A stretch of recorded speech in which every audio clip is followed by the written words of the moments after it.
पोखा विश्ववेदाः स्वस्ति नस्तारक्षो अरिष्टनेमिः स्वस्ति नो बृहस्पतिर्दधातु।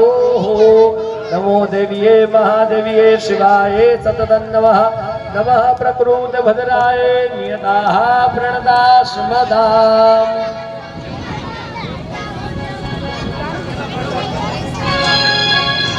श्री अजनार महाराज ठाकुर जी को पुष्पमाला पहनाएंगे।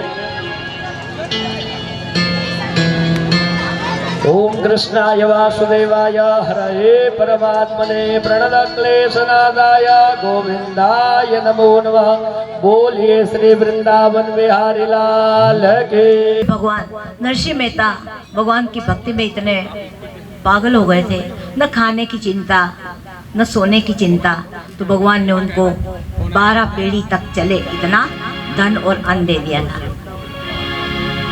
लेकिन इतना अन्न धन को नरसिंह मेहता बोले मैं क्या करूंगा, कि अगर ज्यादा धन हमारे पास आ गया तो भगवान छूट जाएंगे। ऐसा होता है,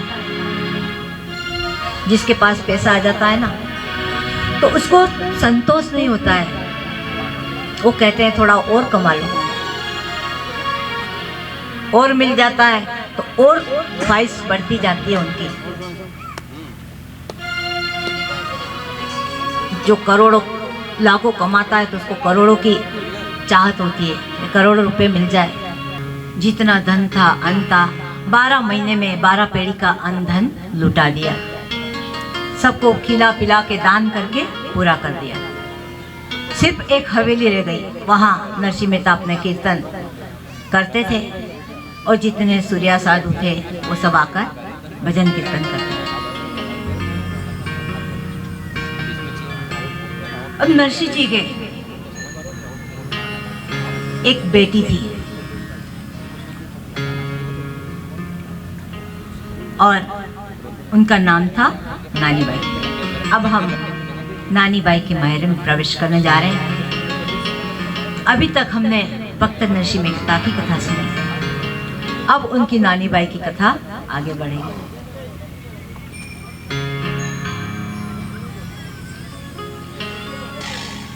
तो नरसिंह मेहता की बेटी जिनका नाम था नानी बाई, नगर अंजार में श्री रंग जी के यहाँ उनका ब्याह हुआ था।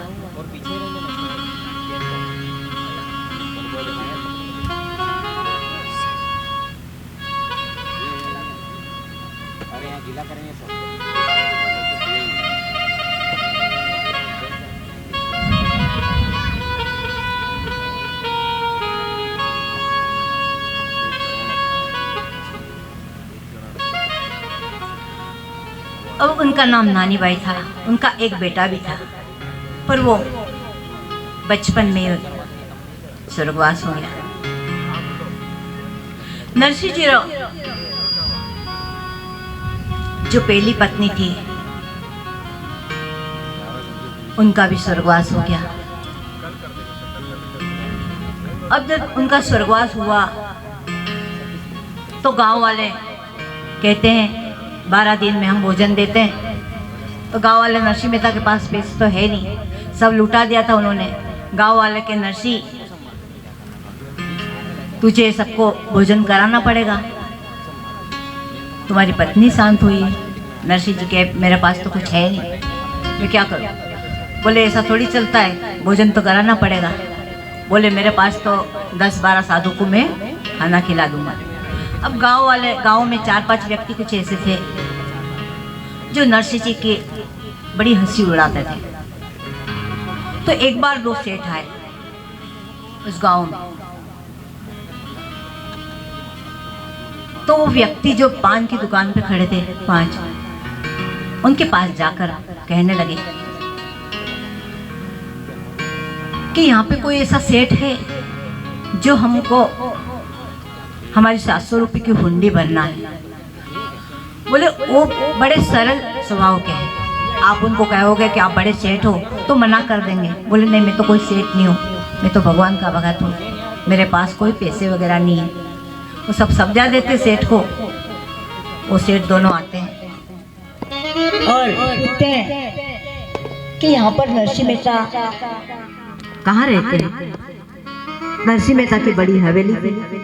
अब हवेली देखकर तो कोई भी सोचेगा कि हाँ बड़ा सेठ है, क्योंकि हवेली भगवान ने इतनी बड़ी दी थी उनको, राजमहल जैसी।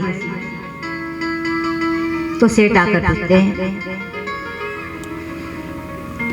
तो बाहर भी दो लोग खड़े थे, बोले यही है नरसिंह मेहता का घर। वो दोनों सेठ जाते हैं अंदर और नरसिंह मेहता के पास जाते हैं और उनको प्रणाम करते हैं। बोले आप बड़े सेठ हो? तो बोले मैं कोई सेठ वेठ नहीं हूँ, मैं तो भगवान का बड़ा भक्त हूँ। मेरे पास तो कुछ भी नहीं है, ताल है, माला है, मैं तो भगवान हरि भक्त का बड़ा भक्त हूँ। लेकिन वो सेठ को वो व्यक्तियों ने कह दिया था कि वो बड़े सरल है, आप कहोगे तो मानेगा नहीं, तो उनके पैर पर पड़ जाना। अब उनके पांव पड़ते नरसिंह मेहता उनको उठाते, अरे सेठ आप ये क्या कर रहे हो?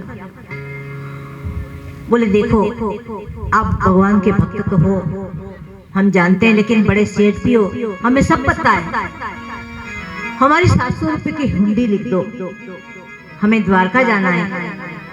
वो मना करते, बोले मेरे पास कोई पैसा नहीं है, मैं आपको बता रहा हूँ। लेकिन वो सेठ नहीं मानते। फिर भगवान का नाम लेते, बोले भगवान का काम है। जैसे भगवान का नाम लेते नरसिंह मेहता लिखते,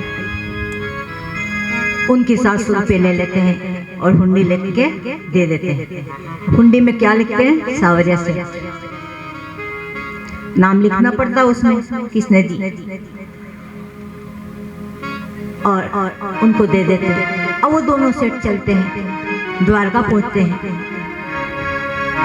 और वहां जाकर ढूंढते। अब नरसिंह मेहता को तो पता नहीं है, भगवान का नाम लिया, 700 रुपये ले लिए और वही रुपये से उनकी पत्नी का जो भोजन कराना था सबको करा दिया। उनको पता नहीं था कि ये रुपये मेरे को वापस देना है। भगवान का नाम लिया, उनको यूं कि भगवान के नाम पे उनको दे गए, चलो अपना काम बन गया। अब सबको भोजन कराया। अब यहाँ सब भोजन कर रहे हैं तो वही 5 व्यक्ति जो थे उनकी हंसी उड़ाना चाहते थे, वो आकर धीरे से कहने लगे कि नरसिंह मेहता तो यहाँ सबको जीवन खाना खिला रहा है। वो 2 सेठ बेचारे वहाँ द्वारका पहुँच गए और वो कह रहे हैं कि यहाँ तो कोई नरसिंह मेहता नाम का, सावरिया सेठ नाम का कोई व्यक्ति नहीं है। हमारी हुंडी हम 700 रुपये की जो लिखी थी वो तो कौन देगा, हमको नरसिंह मेहता ने ठग लिया। अब ये जो ठग लिया वो बात नरसिंह मेहता के कान में पड़ी। जैसे उन्हें पता चला कि ये तो बड़ा पाप हो गया, मेरा नाम लिया ठगी का,